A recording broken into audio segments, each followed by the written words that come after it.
public notice of this meeting was provided by the Secretary of the Board on May 14, 2023, to the Home News Tribune and the Clerk of the City of New Brunswick. The time and location of this meeting and all meetings of the, Mr. John Room. Mrs. Medina Hernandez. Here. Mr. Ortiz. Here. Mrs. Seawood. Mrs. Solis. Here. Mr. Spencer. Here. Ms. Varela.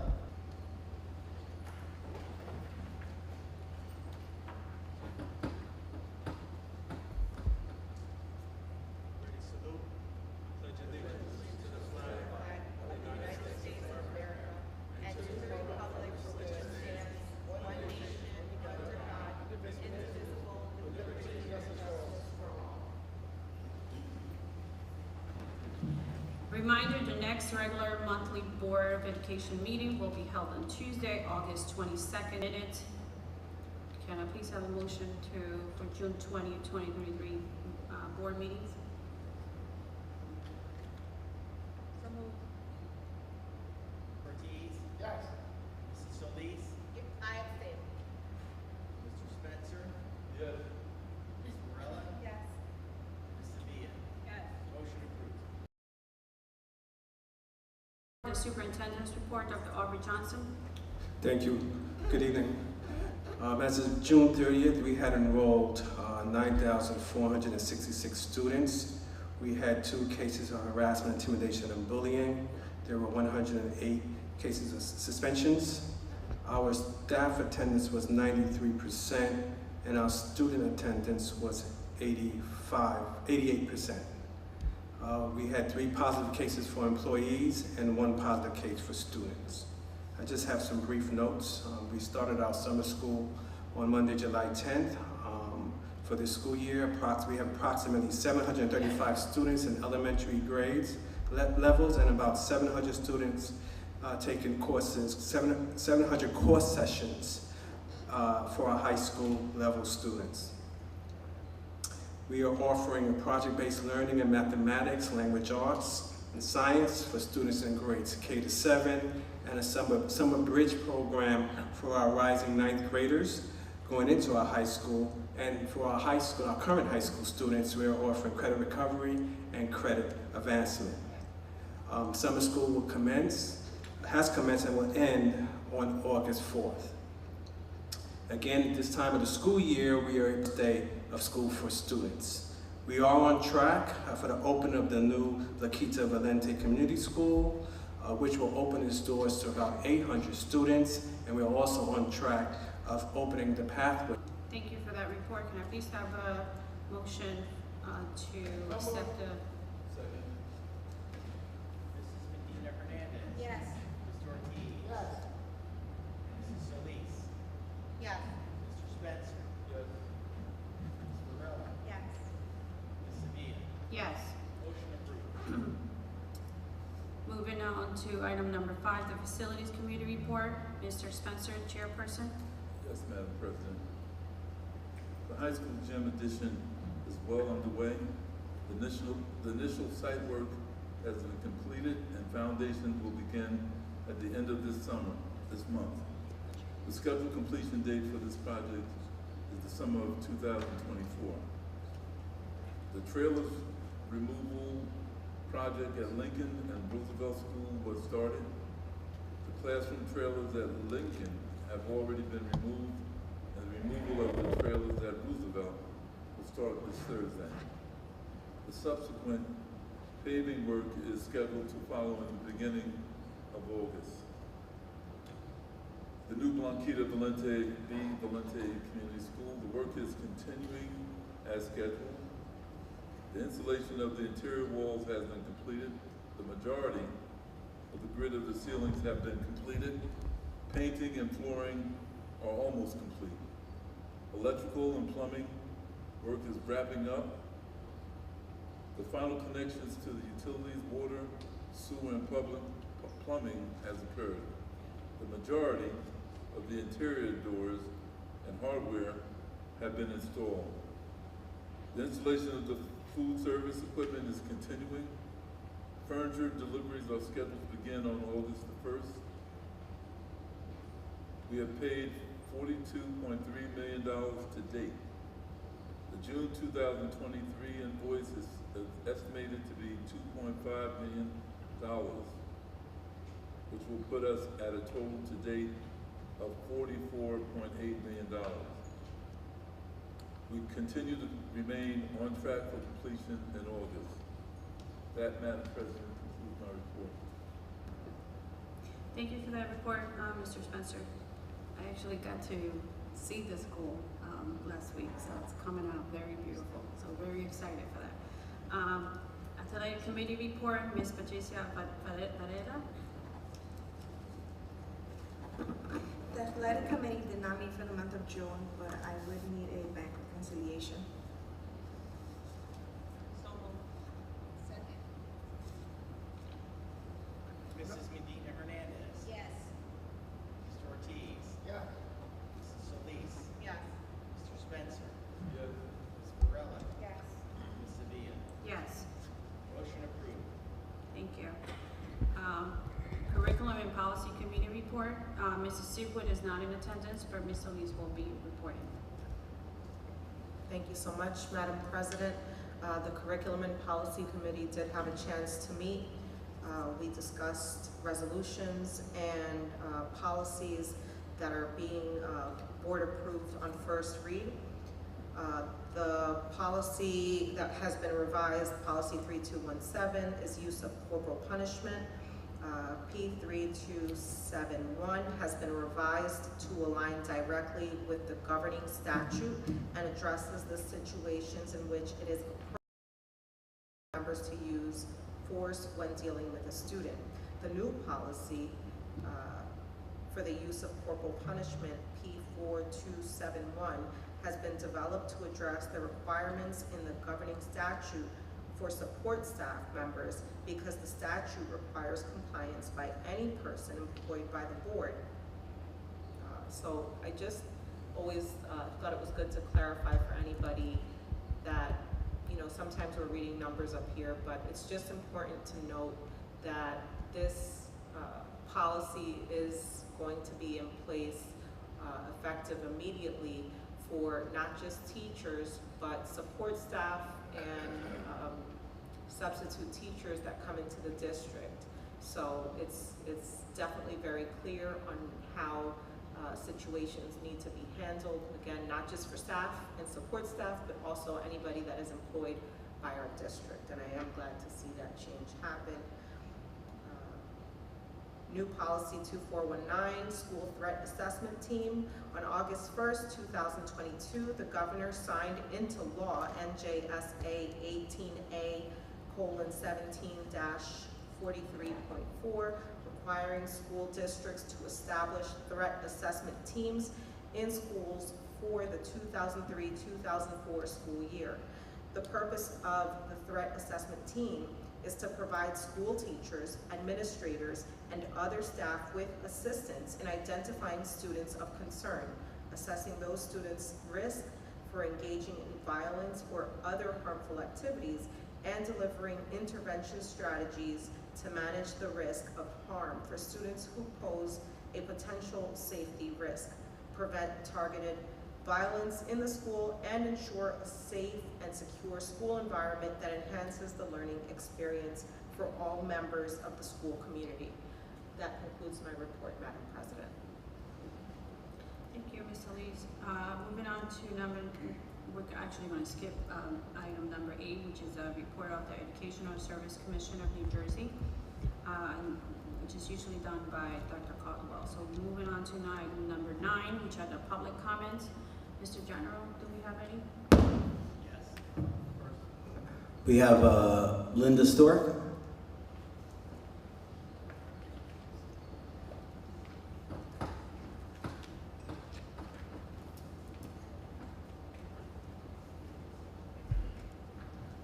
Hi, good evening. I'd like to start with some comments from last month's agenda when I forgot to sign up. And I would be even more excited to find out that all the mental health positions were filled. Ms. Stork, can you get closer to the microphone? Okay. So, I'm glad to see that The suspensions were down a little, not a complete month also, but 154 suspensions last year.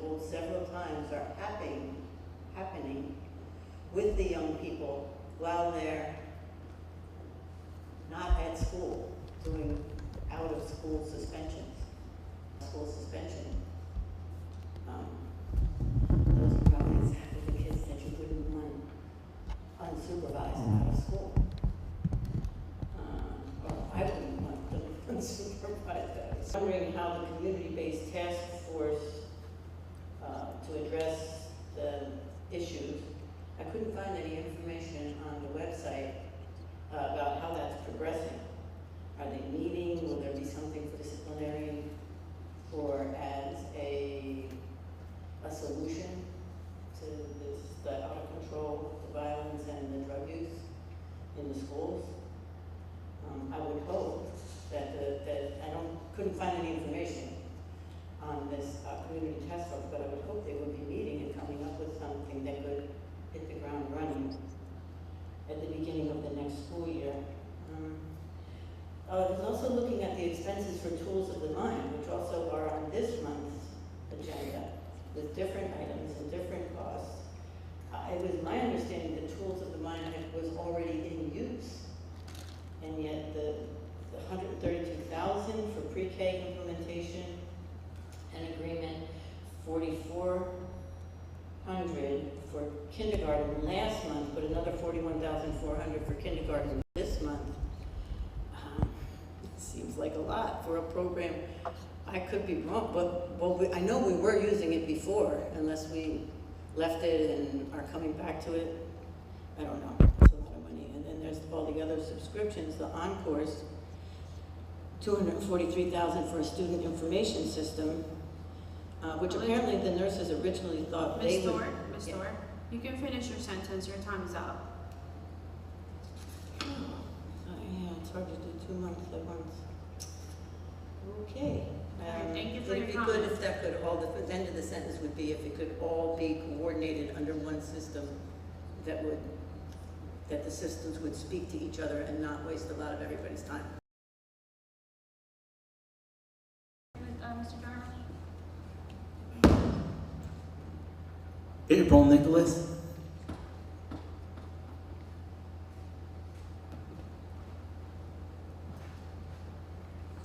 Hi there, April Nicklaus, 143 Sedan Street. I was listening to the Facilities Committee report, and I was interested in updates on the new school. I noticed that there was no mention about the traffic light that's supposed to be on Jersey Avenue near the site of the new school. It's definitely an intersection that would require that for safety of the students. So Can I ask you just to speak a little louder? Sure. Is this better? That's better. Thank Okay. My question is, will the traffic light on Jersey Avenue near the site of the new school be up and ready by day one of when the school opens, or is there an alternative plan for that?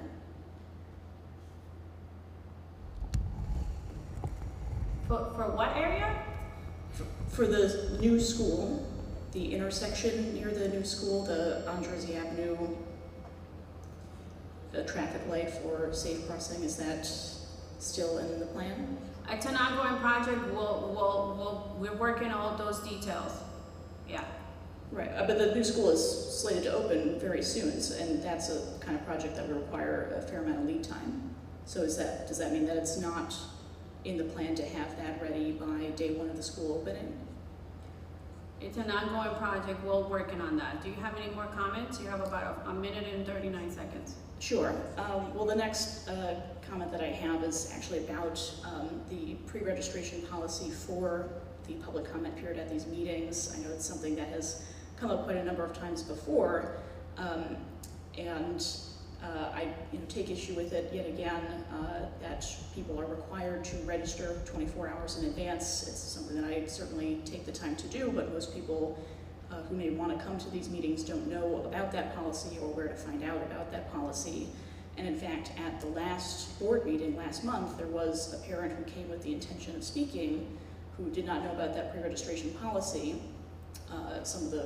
One of the regular attendees of the meetings informed her of the the workaround that the previous board president had told us was an option, which was for someone who didn't sign up to speak to the security guard in attendance, and for the security guard to determine if they should be permitted to be added to the speakers list. She did exactly that, but the board moved on and did not allow her to speak, even though one of the other speakers during public comment actually said out loud, using his time during public comment, to tell the board that there was someone else waiting to speak. And so I would say that the addition to the policy that the previous board president had put in place as a justification for why pre-registration didn't stifle public participation clearly does not work, because the security guard in attendance and other security guards that we've spoken to since didn't even know that that policy existed, that they were supposed to have some type of role to play in this. Thank you for your comment. We'll think about it. Thank you. Next, Mr. General. Ramirez?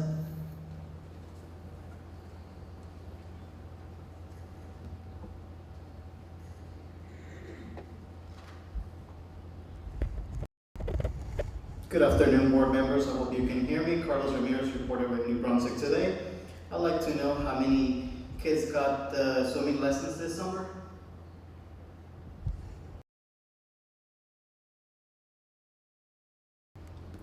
Do you have any other questions?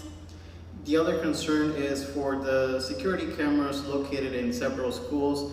As an installer myself, and also somebody who purchases and knows all the security systems that exist out there from many brands and also private ones, I do have some concerns for them, as all of them are blurry, have no vision, and I've personally been able to see some of those monitors that show the security systems.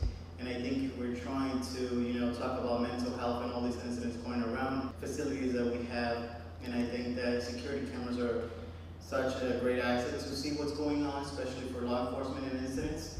But some of the systems we have, especially at elementary schools, most of the ones I've seen really do fail to show any description at all of what's going outside. Many of those systems are already blurred out by the weather, and some of them just seems to look straight out fake. Now, that doesn't say that the system could be working, it just needs to be updated. So I think that's another concern for it. Now, the other comment I had was for some of the security staff that do work at these schools, when one goes in for, whether it be a visit or simply to stop with board staffs, or even to try to speak with the principals over at these schools, my experience has in having conversation with other parents, they express the same concern that these security guards talk to you in a really rude way and ask you what you want instead of saying, hi, how can I help you? They go and assume already that you have a meeting. If you don't, they ask you to schedule one. It's just pretty rude the way they attend to you before you even enter the facility.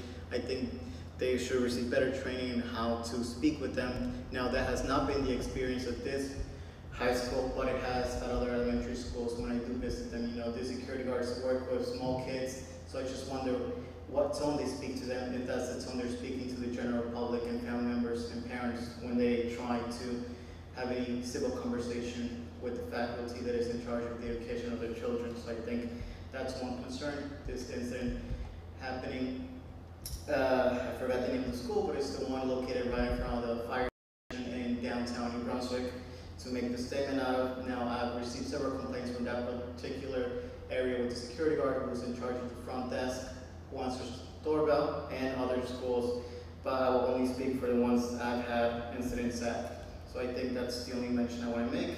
Thank you. Thank you.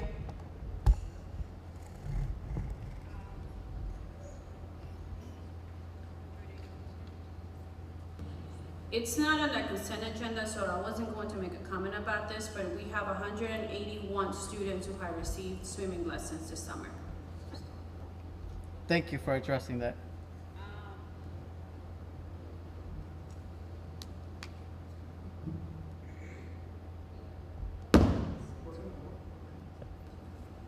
Do we have any more speakers? No. I'm just going to turn it to Dr. Caldwell for the Educational Services Commission report.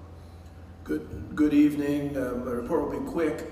Nadia Romano, the new superintendent of the Educational Services Commission, has hit the ground running. Mark Finkelstein, who was the former board president here and who was there for over 30 years, is retired and still is an advisor, but the commission continues to grow and doing some new innovative things. So I think you'll see some continued success serving the most vulnerable students in New Jersey. So thank you. Thank you, Dr. Caldwell. I just want to make a brief comment. And a couple of weeks ago, I had a conversation with Dr. Johnson about unaccompanied minors in the state of New Jersey. And for those individuals who may not know what an unaccompanied minor is referring is kids who are crossing the border by themselves, right? And what we've seen is in the state of New Jersey, it's one of the highest numbers. We're seeing actually throughout the nation, but unaccompanied minors, and there's a couple of states in New Jersey, it's one of them where they have seen the highest numbers. So during the superintendent's forum, which took place about 2 weeks ago, we actually had an attorney who came and did a presentation to all the administrators in the district. And I think that speaks a lot to the mission when we talk about not only preparing the students, but also understanding the journey. So I just want to take a time and give thanks to the administration for really taking the time and providing that platform for understanding and for our administrators and their own teachers to know who are our students. So hopefully we'll see more about that. So thank you. There was a brief question that was about the task force mental health, and we had a few sessions already. And I can tell you that the main platform of what we're hearing is the student's voice. A lot of the students actually, which has been a generational issue, I feel, in New Brunswick, are talking about the perception that people have of them. That people are referring to the schools as violent and they don't feel the schools are violent. So we have more coming onto that, about that. And we're listening to the students that they feel that there's a lot of programs that there maybe could be more communication about what those programs are. I could tell you that the task force at the core, we're listening to their voices and what they want. And the kids they're hearing the tone of the community and those that give a certain perspective of them, and they don't like it. So we'll have more information on that as well. So thank you. Moving on to item number 11, can I please have a consent for agenda? A motion for the consent agenda. Second. Mrs. Medina Hernandez. Yes. Mr. Ortiz. Yes. Mrs. Solis. Yes. Dr. Caldwell. Yes. Mr. Spencer. Yes. Ms. Varela. Yes. Ms. Sevilla. Yes. Motion approved. Moving to item number 12, the Finance Committee report. Ms. Solis. The Finance Committee, along with all members of the New Brunswick Board of Education, have had the opportunity to review the Finance Committee report, and I request a motion to approve said report. Second. Mrs. Medina Hernandez. Yes. Dr. Caldwell. Yes. Mrs. Solis. Yes. Mr. Ortiz. Yes. Mr. Spencer. Yes. Ms. Varela. Yes. Ms. Sevilla. Yes. Motion approved. Moving to item number 13, resolution for closed session. Whereas the Open Public Meeting Act, New Jersey, SA 10-4-6 provides that certain matters of a public body may discuss in a closed session, and whereas the Board of Education intends to discuss matters as follows: personnel matters and matters of attorney and client privilege. Now therefore it be resolved that the aforesaid subjects should be discussed in closed session by this Board of Education and administrative staff, and the minutes of said closed session discussion will be available to the public when the reasons for the non-disclosure in accordance with the Open Public Meetings Act no longer exist. Can I have a motion for closed session? Second. Dr. Caldwell. Yes. Mrs. Medina Hernandez. Yes. Mr. Ortiz. Yes. Mrs. Solis. Yes. Mr. Spencer. Yes. Ms. Varela. Yes. Ms. Sevilla. Yes, we are now in closed session.